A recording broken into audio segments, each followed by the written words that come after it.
The opening blessing of Shemoneh Esrei is about the forefathers. Blessed are you, God, God of our forefathers, and then we say, God of Avraham, God of Yitzchak, God of Yaakov. But interestingly, we don't end the blessing with God of Avraham, Yitzchak, and Yaakov, but only with Avraham. Blessed are you, God, shield, protector of Avraham. Why is it that we only end with Avraham?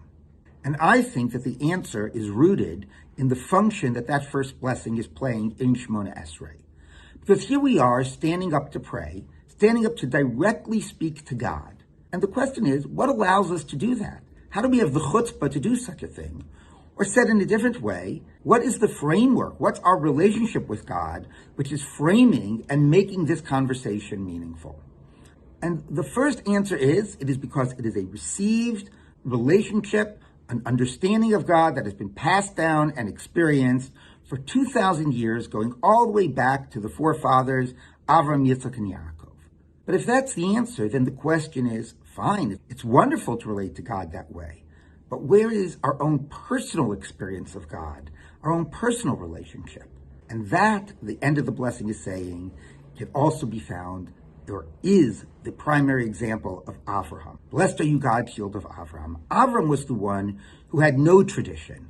Avraham was the one who left and broke away from his father's house.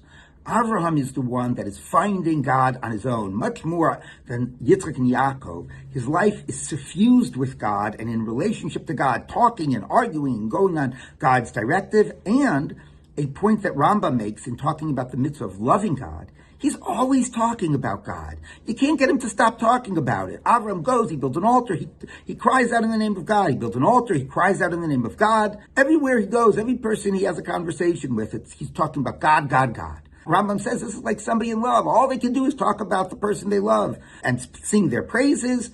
That's what it means to be infused with love, to be passionate, to be in love. And the question is, where is that for us?